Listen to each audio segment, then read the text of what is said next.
নমস্কাৰ সকলোকে স্বাগতম জনাইছো অন্যটি গুৰুত্বপূৰ্ণ ভিডিঅ'লৈ ওকে সো দেৰি নকৰি কোৱেশ্চন কিটা আৰম্ভ কৰিম তাৰ আগতে কৈ যদি আমাৰ চেনেলত আজি প্ৰথমবাৰ নতুন আহিছে চেনেলটো যদি বেয়া লাগে তেনেহলে সাবস্ক্ৰাইব কৰিব ভাল লাগিলে নকৰিবা হা ভাল লাগিলে কৈ থৈ যাবা ওকে সো আৰম্ভ কৰিবলৈ ওলাইছো first question what is the pen name of Chandrakumar Agarwala Chandrakumar আগৰৱালাৰ উপনাম কি বহুতে নাজানে চন্দ্ৰকুমাৰ আগৰৱালাক আৰু কি নামেৰে জনা যায় চন্দ্ৰকুমাৰ আগৰৱালাক আৰু কি নামেৰে জনা যায় কোনে ক'ব পাৰিব কাৰেক্ট এনসাৰটো হৈছে তেখেতক প্ৰতিমাৰ খনিকৰ বুলি কোৱা হয় চন্দ্ৰকুমাৰ আগৰৱালাক প্ৰতিমাৰ খনিকৰ বুলি জনা যায় next question how many airports are there in Assam অসমত কিমানটা বিমানবন্দৰ আছে অসমত কিমানটা বিমানবন্দৰ আছে জানি থোৱাটো ভাল তোমালোকৰ কাৰণে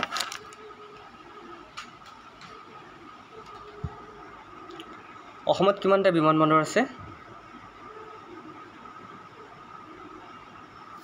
কাৰেক্ট এনসাৰটো হৈছে 7টা okay 7 next question What is the highest rank of police in Assam? অসমত আৰক্ষীৰ সৰ্বোচ্চ পদবী কি?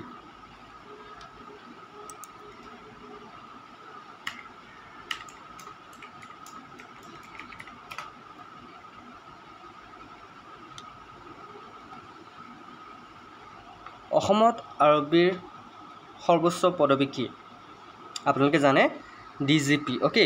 DGP director general of police হৈছে অসমৰ আটাইতকৈ সৰ্বোচ্চ পদবী গতিকে আপোনালোকে ক'ব লাগে বৰ্তমান আমাৰ ডিজিপিৰ নাম কি বৰ্তমান আমাৰ অসমৰ ডিজিপিৰ নাম কি তোমালোকে শুনি আছা নিউজত হয় না নহয় গতিকে আমাৰ অসমৰ ডিজিপিৰ নাম কি কাৰেক্ট এনসাৰটো হৈছে জিপি সিংৰ ফুল ফৰ্মটো আহিব পাৰে জ্ঞানেন্দ্ৰ প্ৰতাপ সিং নামটো মনত ৰাখিবা জ্ঞানেন্দ্ৰ প্ৰতাপ সিং ওকে নেক্সট কোৱেশ্চনটো লাইছো who introduced the policy of doctrine of labs doctrine of labs নীতি কোনে প্ৰৱৰ্তন কৰিছিল বহুত important question doctrine of labs নাম শুনিছে doctrine of labs নীতি কোনে প্ৰৱৰ্তন কৰিছিল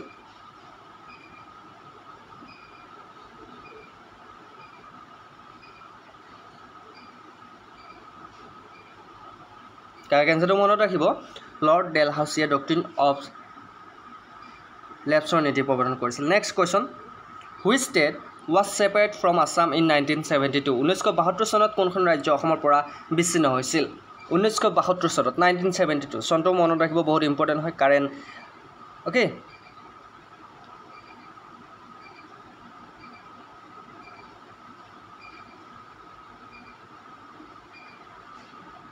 কাৰেক্ট এনসাৰটো হৈছে মেঘালয় 1972 বিচ্ছিন্ন হৈছিল next question for which book did Mamoni Roysom Goswami got Gyanpith Award কোনখন কিতাপৰ বাবে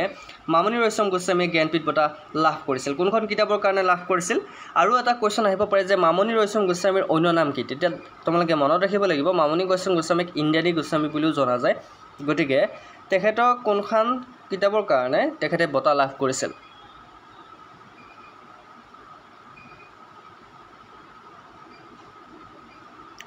কাৰেক্ট এনসাৰটো হৈছে দতাল হাতীৰ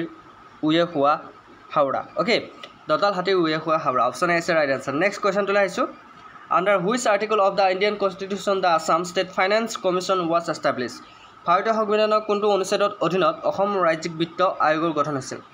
গতিকে আৰ্টিকল কিটা কিমান ইম্পৰ্টেন্ট তোমালোকে গম পাইছে ইতিমধ্যে গতিকে আৰ্টিকলৰ ওপৰত তোমালোকৰ কোৱেশ্চন আহিব ভালকে চাই যাবা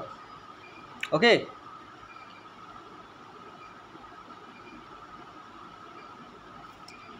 কোনটো আৰ্টিকল হ'ব কাৰেক্ট এনসাৰটো হৈছে আৰ্টিকল 243I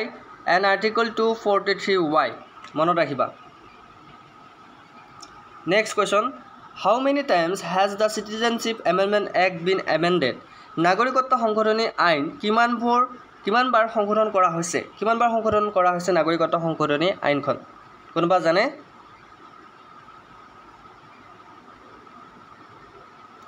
কাৰেক্ট এনসাৰ হৈছে 6 বাৰ 6 times okay next question which is the largest tea garden in Assam অসমৰ আটাইতকৈ ডাঙৰ চাহ বাগিচা কোনখন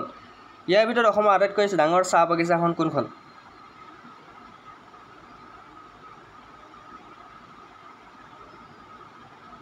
মনত ৰাখিবা যদি এই কোৱেশ্চনটো আহে তোমালোকে লিখিব লাগিব Monabari tea estate okay Monabari option D is right answer next question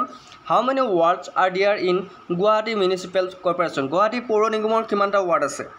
Guwahati পৌৰ নিগমত কিমানটা ৱাৰ্ড আছে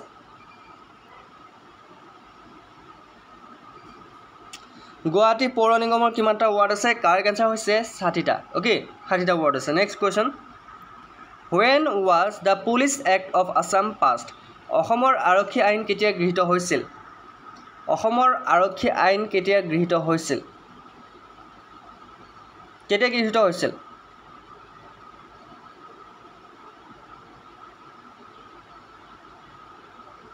মনত ৰাখিবা অসমৰ আৰক্ষী আইন গৃহীত হৈছিল 2007 2007 চনত মনত ৰাখিবা next question Which of the following is the first tea garden of Assam? তলৰ কোনখন অসমৰ প্ৰথমখন চাহ বাগিচা অসমৰ প্ৰথমখন চাহ বাগিচাৰ নামটো তোমালোকে মনত ৰাখিব লাগিব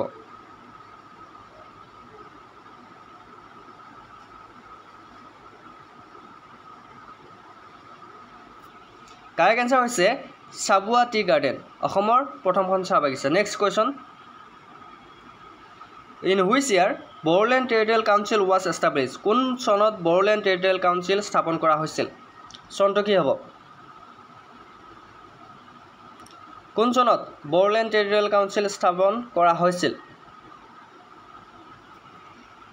ওকে কাৰেক্ট আনসাৰ হৈছে 2003 চনত next question Which state was separate from Assam in 1963? আমি গম পালো যে 1972 ত মেঘালয়খন সেপাৰেট হৈছে আৰু 1963 ত অসমৰ পৰা কোনখন ৰাজ্য পৃথক হৈছে বা কোনখন সেপাৰেট হৈছে সনগিটা মনত ৰাখিবা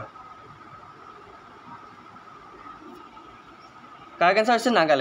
নাগালেণ্ড কেতিয়া সেপাৰেট হৈছে 1963 আৰু মেঘালয় কেতিয়া সেপাৰেট হৈছিল আমাৰ অসমৰ পৰা 1972 সনগিটা বহুত important next question First plywood factory in Assam was established in which district of Assam? অসমৰ প্ৰথমখন প্লাইউড কাৰখানা কোনখন জিলাত স্থাপন কৰা হৈছিল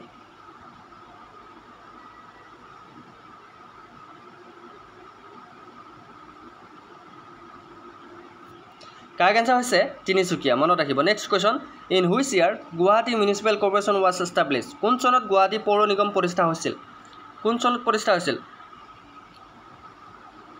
গুৱাহাটী পৌৰ নিগম কোন চনত প্ৰতিষ্ঠা কৰা হৈছিল কাৰেক্ট আনসাৰ হৈছে 1971 মনত ৰাখিব next question Who is the current chairman of APSC? APSC বৰ্তমান অধ্যক্ষ কোন ওকে APSC বৰ্তমান অধ্যক্ষ কোন কমেন্ট কৰা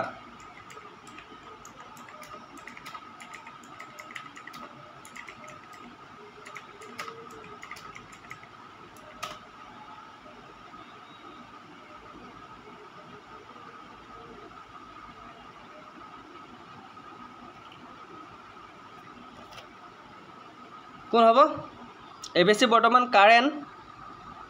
বৰ্তমান অধ্যক্ষ কোন কাৰেক্ট আনসাৰ কি হ'ব Bharat Bhushan Dev Choudhury option B is right answer তেখেত বৰ্তমান APSC কাৰেন্ট চেয়াৰম্যান এটা চেঞ্জ হৈছে যদি তোমালোকে চাই লবা কাৰেন্ট চেয়াৰম্যান হৈছে ভাৰত ভূষণ দেৱ চৌধুৰী মনত ৰাখিব নেক্সট কোৱেশ্চনটো লাইছো Who is the current mayor of Guwahati Municipal Corporation?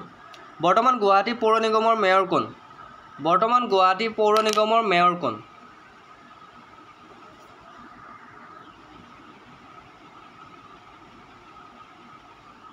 Correct answer হৈছে মৃগেন চৰণীয়া নামটো মনত ৰাখিব next question Which schedule is Bodoland Territorial Council under? Bodoland Territorial Council কোনটো সূচীৰ অধীনত আছে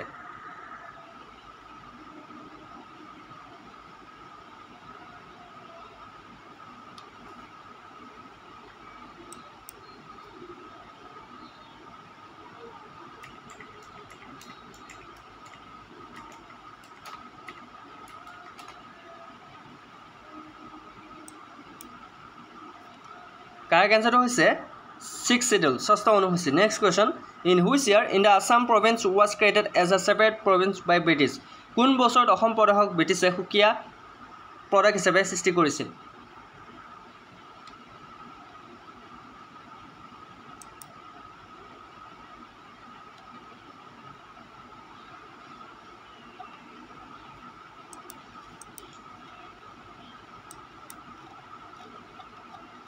Correct answer হৈছে 1912 okay next question in which year Assam was completely annexed into the British Empire কোন বছৰত অসম সম্পূৰ্ণৰূপে ব্ৰিটিছৰ সাম্ৰাজ্যৰ অন্তৰ্ভুক্ত হৈছিল কোন বছৰত অন্তৰ্ভুক্ত হৈছিল কোৱা তোমালোকে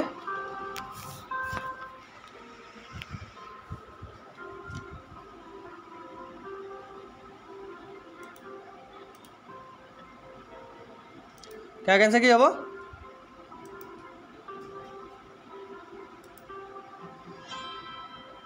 কাৰেক্ট এনসাৰ কি হ'ব yes 1838 next question who established Auniati Satra of Majuli Auniati Satra Majuli কোনে প্ৰতিষ্ঠা কৰিছিল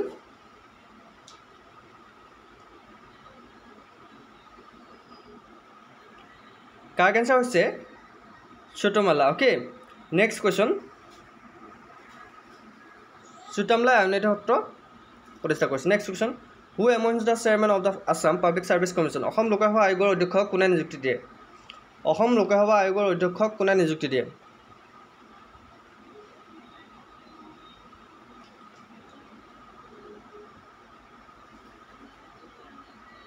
কাৰেক্ট এনসাৰ হৈছে গভৰ্ণৰ অফ আসাম ওকে অসমৰ গভৰ্ণৰে নিযুক্তি দিয়ে বা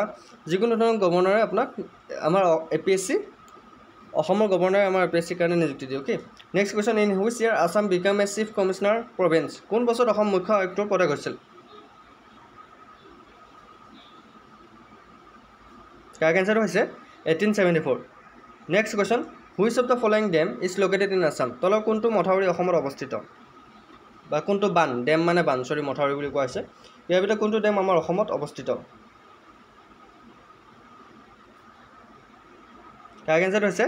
Subansiri lower dam okay next question in which year did the Indian parliament pass the citizen amendment bill কোন বছৰ ভাৰতীয় সংসদে নাগৰিকত্ব সংশোধনী বিধেয়ক গৃহীত কৰিছিল কোন বছৰ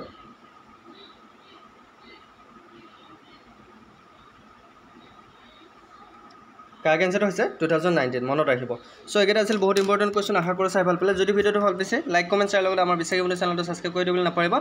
সো আজি আৰু বহুত ইম্পৰ্টেন্ট ক্লাছ আহি আছে তোমালোকে এটেন্ড কৰিবা ক্লাছবোৰ কৰিবা নে নকৰা ক্লাছবোৰ কৰি ভাল লাগিছে নে যদি ক্লাছবোৰ কৰি ভাল লাগিছে চেনেলটো সাবস্ক্ৰাইব কৰি দিবা ওকে যিসকলে প্ৰথম আজি আমাৰ জয়েন হৈছে আমাৰ চেনেলটো সাবস্ক্ৰাইব কৰিবা আৰু ৰাতি 9টা বজাত আমি লাইভ ক্লাছ আহিম মডেল কুৱেশ্চন পেপাৰ এখন লৈ গতিকে সকলো এটেন্ড কৰিবা সো আজিলৈ মানে নেক্সট ভিডিঅ'ত আকৌ লগ পাম জয় হিন্দ জয় অসম